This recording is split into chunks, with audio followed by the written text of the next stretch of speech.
Hello, I'm Mark Price. I'd like to talk to you today about peace, hope, and change. But first, there was a Catholic school providing lunch to all the students, and they had the long table, buffet table, all set up with all the food. The kids were all lined up to come in and eat, and the very first thing at the very beginning of the line of food was a huge bowl of beautiful apples.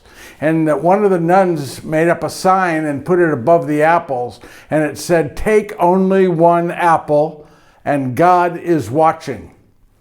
Well, at the end of that long line of food, there was a big, huge bowl of fresh chocolate chip cookies. They were fresh as could be. The chocolate was oozing out of them. And one of the students had an idea, and he put up a sign over that bowl of cookies, and he said, "Take all the cookies you want. God is watching the apples." There you go, smart kid. So as I said, I'd like to talk to you today about peace, hope, and change. Today is the second Sunday of Advent. What is Advent? Advent is our preparation time, 4 weeks preparing ourselves for the coming of Christ. His birth, which we celebrate on Christmas, December 25th, but also in addition to Christmas, it is preparing us for his second coming. And the second coming of Jesus is often what is referred to in some of the prophecies and some of the readings. In fact, today's first reading from Isaiah reflects a prophecy on what is going to happen in the second coming of Jesus. Isaiah is writing at a time when there are warring factions. You have the Syrians, you have the Egyptians, and they're fighting with each other. And Israel is trying to figure out which side to support, which side to be on. And their decision has nothing to do with liking one better than the other. They're just trying to play poker and figure which one's going to win. And they want to make sure they're on the right side of the country that ultimately wins. So that's what's going on. The people are all upset. They're in the middle of these different battles, these wars, this tension, and Isaiah is trying to calm them down. And he says to them that there's going to be born a king, there's going to be born a Messiah, there's going to be born a Savior, and he will bring peace. And the peace will be so great that the lions will lie down with lambs, and the cows will eat with the lions, and a little child can go off with a serpent, and all these things are going to happen when this peace comes. Of course, he's referring to the second coming, when we will experience 1,000 years of peace.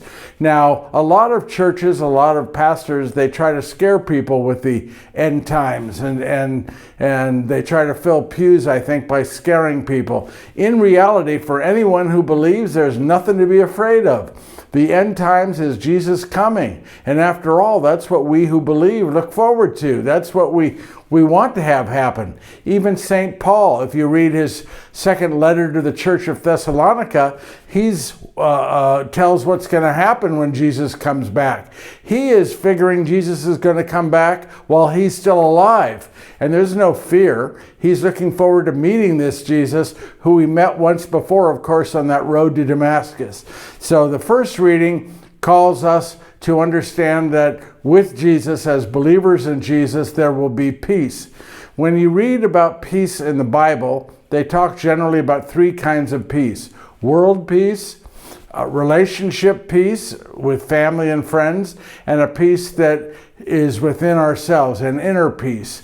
And of course, Isaiah is talking about world peace. But lots of times I think that we, people of faith, we figure that peace is going to happen when someone else does it, when God comes or Jesus comes.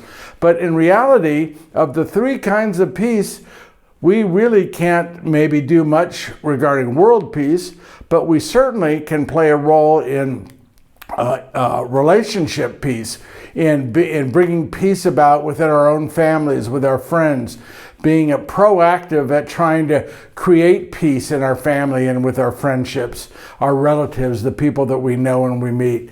We can be active participants in bringing peace today into the world when it comes to our relationships, family and friends. And the third kind of peace, the inner peace, we get an inner peace, peace of heart, peace of mind, through prayer, through growing closer in that relationship I call you to have with God through Jesus Christ. It is in that relationship, it's talking to God, talking to Jesus, it's in that relationship that we find peace, we find comfort. So we may not be able to bring about world peace and the peace that is being talked about in Isaiah's first reading today, but we certainly can play major roles in the peace among family members and friends and the inner peace that we all want so dearly. Inside, in our peace of heart and our peace of mind, we want to be calm. We don't want the stress. We can make that happen.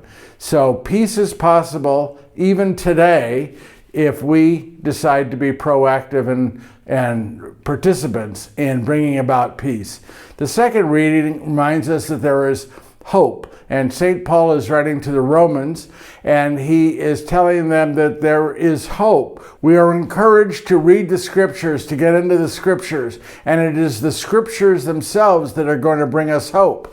You see, the scriptures are written to provide answers for us, answers where we came from, where we're going, how to deal with our human nature issues in the world today. Scripture has the answers. And St. Paul is saying to the Church of Rome that he encourages people to get into Scripture because it is in Scripture that we have hope. Hope for a blessed future, hope for a blessed life, hope for a blessed family, hope for the things that are looking dark in our lives. There's that light at the end of the tunnel, and we find the answer according to St. Paul in today's second reading in Romans. And in the gospel today, Matthew writes about John the Baptist, and John the Baptist is calling us to repent. Make straight the path, he shouts. He says that the time is coming, we must repent. Repent, he says. Now, repent's just a fancy word for change. So he's really calling us to change. We can repent, we can ask for forgiveness and we'll be forgiven, but it's that change that has to occur. He says that we have to become different people.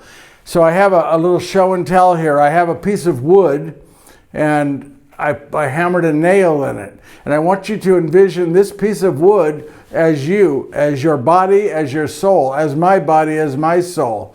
And the nail represents sin. And every time we sin, another nail goes into us, into our heart, into our soul. The nail is there. And all we have to do to remove sin is confess it to God through Jesus Christ and ask for forgiveness. And Jesus will forgive us. And the nail, that sin that went into us, goes and it becomes part of the nails that are in his feet and into his hands. You see, when he died on that cross, he took all of our sin. So he takes our nail, our sin, onto himself. So that sin is removed by our just asking for the forgiveness, acknowledging the sin and asking for forgiveness. But what happens when you remove the sin, the nail, it leaves a hole.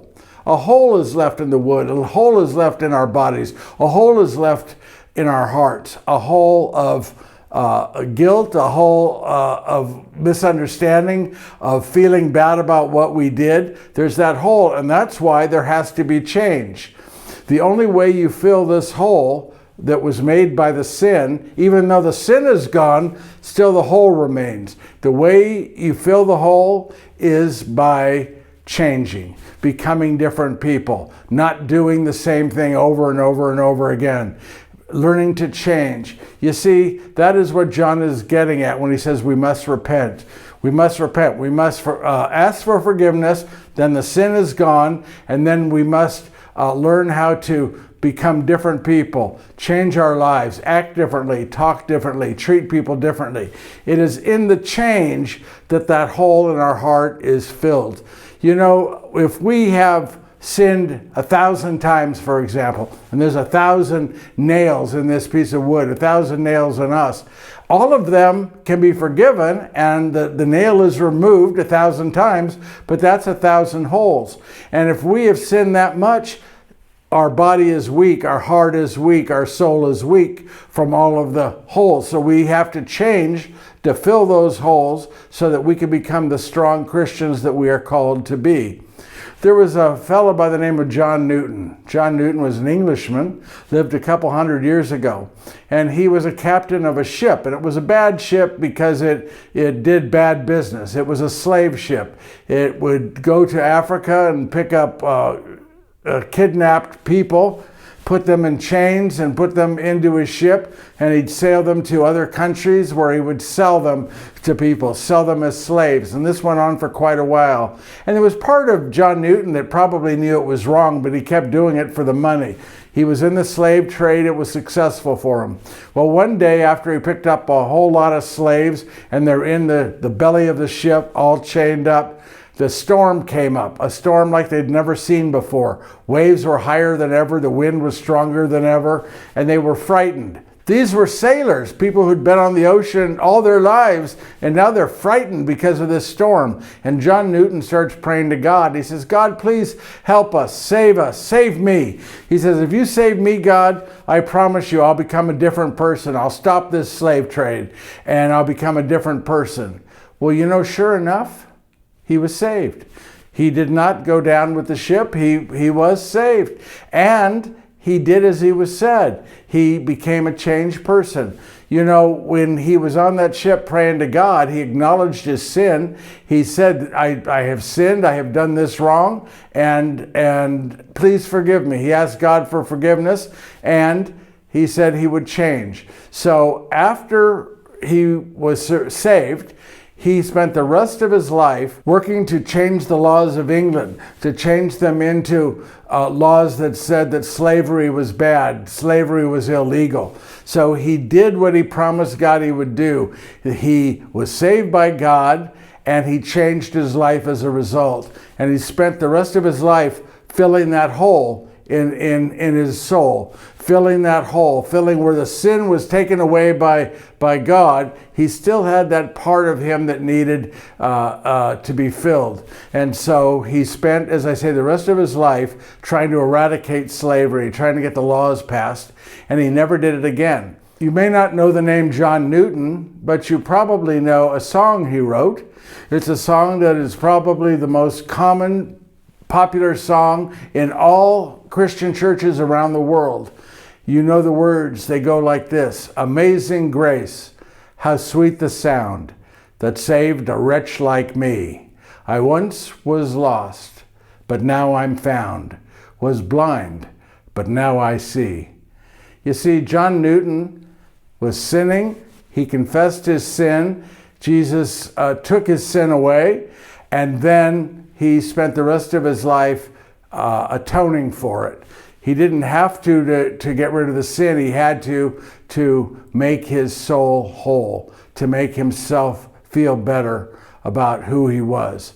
So we have to fill those holes that were caused by sin. Another person, the second reading today was St. Paul writing to the Church of Rome. And he met Jesus that one time on the road to Damascus, and he spent most of his life before that, adult life, persecuting the followers of Jesus, and responsible perhaps even for the death, maybe of Stephen, maybe of others. And consequently, he had a lot to atone for. But after that encounter on the road to Damascus, he became a different person. He asked God for forgiveness. He was baptized shortly after. He became a follower, a believer. And he spent the rest of his life filling the hole. Jesus took away the sin. He took away the sin that he had committed in the persecution of the Christians, the things that he did that was wrong, all the things that he did that were wrong. And then he needed to fill the hole, and he spent the rest of his life. Almost half the New Testament are writings from Paul. Paul spent the rest of his life building churches, starting churches, and bringing people to understand Jesus Christ. So he sinned, he was forgiven, and then he filled the hole by spending the rest of his life bringing people to understand who we call our Lord and Savior, Jesus Christ. And that's St. Paul. So all of us can learn from today's readings, the second Sunday of Advent. First, that we can be people who bring about peace in our families and in ourselves. We can be people who find hope in a world that can seem dark much of the time, and that hope comes from getting into the scripture, reading the scripture. And we can be people who are looking for change, who are not just confessing sin and then doing it again and again and again and again, but people who are proactively working to change our lives and move ourselves in a different direction. So let us use the second Sunday of Advent and the readings we had today to be people who grow closer in our relationship with God through Christ.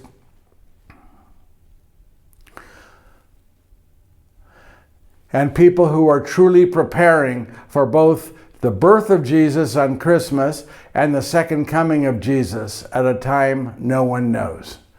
Amen? This is Mark Price. Thanks for listening.